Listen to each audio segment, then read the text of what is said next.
솔직히 날씨 얘기 듣고 장화 샀다 손.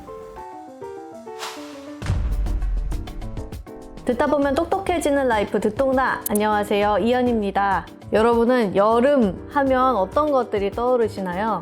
기자들한테는 그 소위 캘린더성이라고 표현하는 계절마다 발제거리가 있거든요. 이제 경제 기자 같은 경우는 여름 하면 떠오르는 게 일단 아이스크림 만드는 회사 주가, 혹은 뭐 전기 요금, 폭염 때문에 막 푸성기 값이 올랐다, 채소 가격, 이런 것들이 이제 여름 하면 떠오르는 거고, 사실 세상 모든 이벤트가 엮으려고 하면 경제랑 다 연결이 되거든요. 어쩔 수 없는 것 같아요. 뭐 그 이벤트들 때문에 경제가 영향을 받기도 하고, 혹은 경제적인 이유로 무슨 사건이 벌어지기도 하고 그러니까요. 그래서 오늘은 이 날씨에 생각나는 경제 뉴스들 이야기를 해보려고 합니다. 범퍼.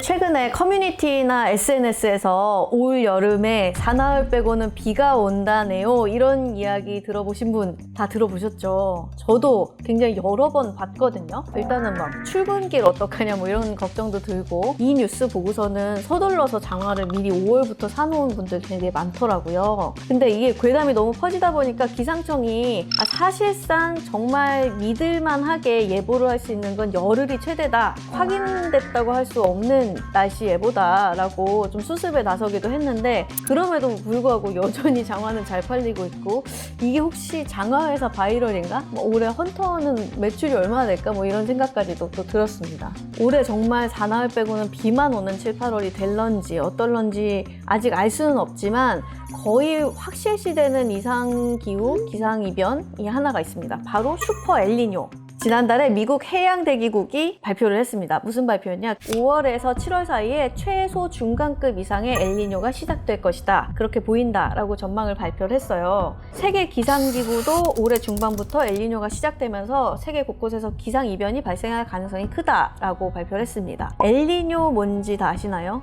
뭐 일단 스페인어라는 거 알고, 뭐 남자아이라는 뜻이다, 뭐 이런 정도는 우리 시사상식으로 알고 있죠. 엘니뇨가 저도 이번 참에 한번 다시 정확히 찾아봤는데, 태평양이 있잖아요. 우리는 태평양 서쪽에 살고 있고, 태평양 동쪽에 이제 미주가 있죠. 동태평양 해수면 온도가 평년보다 일정 수준 이상 높은 상태가 될 때 엘니뇨라고 해요. 그래서 엘니뇨가 오면 무슨 일이 벌어지냐면, 아시아 동쪽, 서태평양 쪽에는 가뭄이 들고, 반대로 동태평양 쪽에는 뭐 홍수가 온다든지 이런 일이 보통 벌어진다고 합니다. 그래서 벌써부터 사실 태국이라든지 동남아 지역에는 5월인데도 45도가 넘는 폭염이 벌써 시작이 됐어요. 그래서 태국 정부는 동남아 지역들은 쌀을 굉장히 많이 재배하잖아요. 쌀을 1년에 한 번만 짓는 게 아니라 막 2번씩 농사 짓고, 원래 이런 나라인데 올해는 좀 이기작을 자제하고 그냥 쌀 농사 한 번만 짓는 거를 농가에 권고를 또 정부가 하기도 했다고 합니다. 그리고 또 뭐 인도 같은 경우도 곡물 수출 많이 하는 곳인데, 여기도 올해 이제 폭염과 가뭄 때문에 좀 작황이 영향을 받을 것으로 보이고, 동남아시아가 또 그 밖에도 밀이라든지 또 우리 파묘 아시죠? 과자 튀기고 이럴 때 다 들어가잖아요. 라면 튀기고 할 때 그 파묘 원료가 되는 야자 같은 것도 동남아시아에서 주로 생산이 되는데, 이런 작물들이 올해 좀 그 생산의 차질을 빚지 않을까 하는 상황입니다. 그래서 나오는 이야기가 또 푸드플레이션 이야기가 나오는 거죠. 사실은 지난해에 러시아가 우크라이나를 침공하면서 유럽의 곡창지대라고 부르던 게 우크라이나인데, 여기서 이제 곡물 수급이 차질이 생기니까 푸드플레이션이 있었어요. 최근에는 뭐 흑해 곡물 협정이라든지 이런 것들을 하면서 전쟁은 아직 안 끝났지만 이쪽에서 문제가 됐던 식량 공급은 조금 해결이 됐고, 세계적으로 물가도 조금 안정세에 접어들고 있는 상황이었습니다만, 그런데 엘니뇨가 와서 또 동아시아라든지 뭐 이런 데서 또 식량 공급에 문제가 생긴다라고 하면 다시 한번 푸드플레이션이 이슈가 될 수도 있겠죠. 근데 식량 가격 중에서도 특히 걱정이 많이 되는 게 슈가플레이션. 설탕 가격이 지금 세계적으로 한 11년 만에 최고치를 이미 기록 중이라고 해요. 그런데 일단 무슨 문제가 있었냐면, 세계에서 이 원당 생산이랑 수출을 제일 많이 하는 나라가 브라질인데요. 이 남반구는 우리랑 계절이 반대로 가잖아요. 그래서 3월에서 5월이 이제 가을이고 수확철인데, 그거 앞두고 작년부터 라니냐가 와가지고 여기가 가뭄이 든 거예요. 일단 그것 때문에 설탕 가격이 이미 좀 타격을 받은 상황이다. 그 2위, 두 번째로 원당 생산이랑 수출 많이 하는 나라는 인도 인도인데요. 인도 올해 엘니뇨 영향 받을 수 있다고 앞에 말씀드렸잖아요. 그리고 인도 정부에서도 뭐 식량 안보 이유로 지난해부터 좀 설탕 수출을 제한하기도 했고, 그리고 또 뭐 바이오 연료 정책 활성화한다는데 이 사탕수수가 또 에탄올의 원료가 돼요. 그래서 또 이런 이유로 이쪽 수급도 만만치 않다. 전 세계적으로 원당의 원료가 되는 작물들 생산이 원활하지가 않은 상황이다. 그래서 설탕 가격이 오른다는 거는 우리 팀원들, 우리 PD님 많이 먹는 젤리, 사탕, 아이스크림 가격도 오르겠죠. 그리고 빵에 또 설탕 사실 많이 들어가요. 이런 것들 가격에 반영이 되겠죠. 슈가플레이션이. 물가가 아예 쫙 잡혀야지 금리도 좀 안정되고 경제가 안정이 될 텐데, 물가가 또 이런 이유로 또 심상치 않은 상황입니다. 그래서 정리를 하자면 엘니뇨가 오고, 그래서 기상이변이 일어나면 농산품 공급에 좀 차질이 빚어지고, 그러다 보면 식량 가격이 영향을 받고, 또 그 밖에도 원자재 가격이 오르기도 하고, 뭐 칠레 같은데 예를 들어서 홍수가 난다, 비가 온다 하면 이 광산에 접근이 안 되는데, 그러니까 광물 가격도 오르거든요. 그런 영향도 있고, 또 전력 수급에도 문제가 생깁니다. 왜냐하면 강수량이 바뀌면 수력 발전도 영향을 받기 때문에. 그래서 이런 식으로 경제에 타격을 입는데, 단기적으로 보면 경제에서 이런 모습들이 일어나요.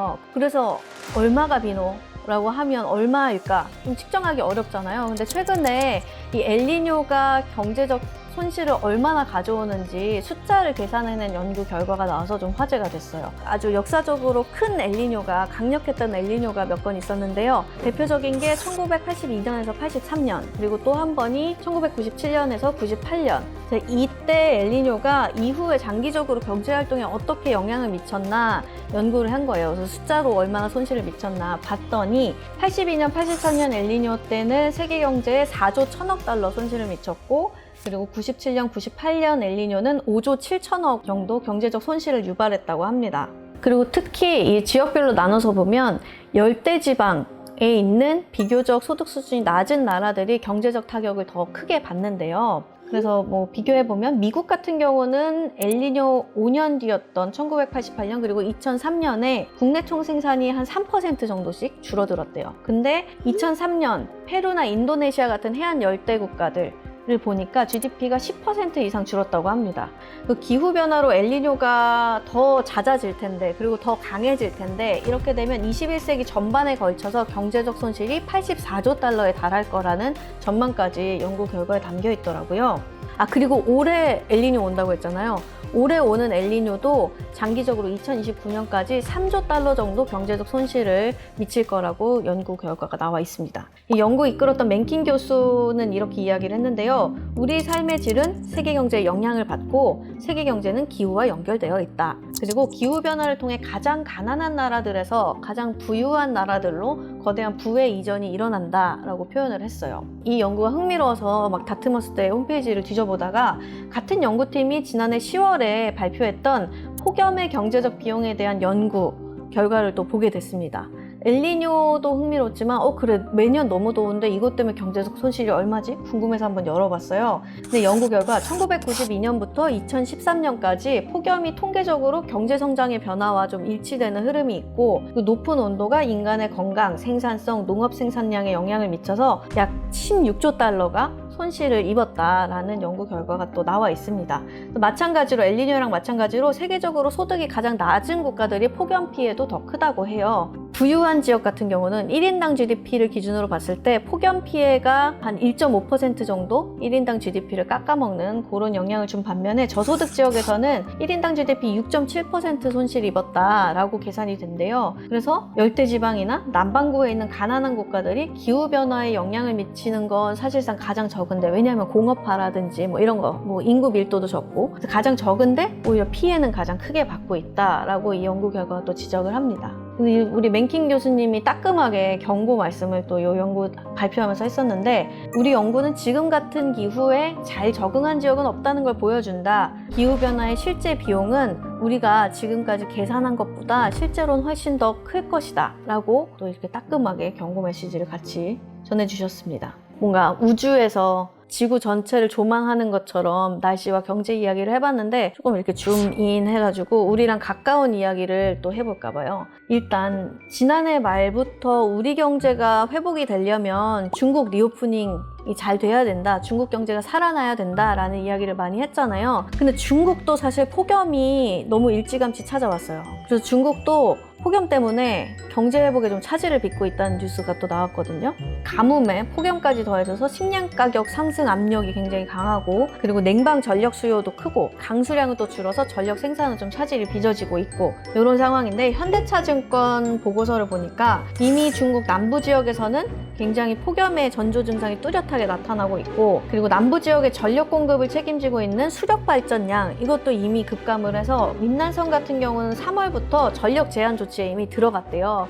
근데 전력이 제한된다는 건 그냥 단순히 가정에서 쓰는 전기 공급이 뭐 줄어든다 혹은 가격이 오른다 수준이 아니라, 전기 제일 많이 쓰는 건 사실 산업 현장, 생산 공장이거든요. 그래서 중국에서 만든 어떤 것들, 특히 뭐 반도체라든지 이런 것들이 전력량이 줄어들고 전력 제한을 받으면 차질을 빚을 수 있고, 그러면 중국 경제가 살아나는 것도 속도가 느려질 수밖에 없고, 그럼 우리 경제도 중국 보고 있었는데 조금 회복세가 더딜 수밖에 없겠죠. 사실 그냥 집에 있는 우리가 가장 걱정인 건 올 여름 전력 수요가 엄청날 거라는 거, 그리고 전기 요금도 엄청날 수 있다는 거, 뭐 MS 그 예보대로 내내 비가 오는 여름이 되든 혹은 엘니뇨 영향으로 가뭄과 폭염에 우리도 휘말리게 되든 어느 쪽이든 간에 에어컨을 많이 틀 수밖에 없는 여름일 것 같거든요. 그런데 지난 1분기 소비자 물가를 보면 전기요금 물가지수, 이게 1년 전보다 이미 1분기에 29.5%, 30% 가까이 올랐어요. 이게 1975년부터 통계를 작성했는데 이 이후에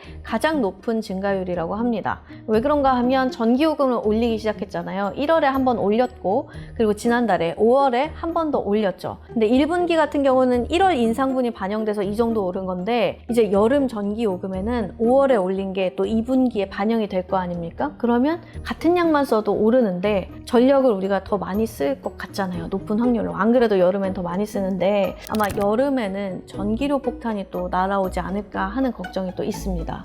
개인적으로는 사실 뭐 장화를 사둔 게 쓸모가 없어지더라도, 작년에 특히 우리가 그새 또 까먹고 있었지만 수해 피해가 엄청 났었잖아요. 너무 폭우가 내려서 여러 가지 좀 힘든 일들이 많았는데, 뭐 제 장화는 그냥 내년까지 그대로 모셔놔도 되니까 부디 그냥 원만한 여름이 되기를 바라면서, 여름 휴가 계획도 또 잘 재밌게 짜시고, 올해는 어디 멀리 가도 되잖아요. 저도 갈 거고요. 네.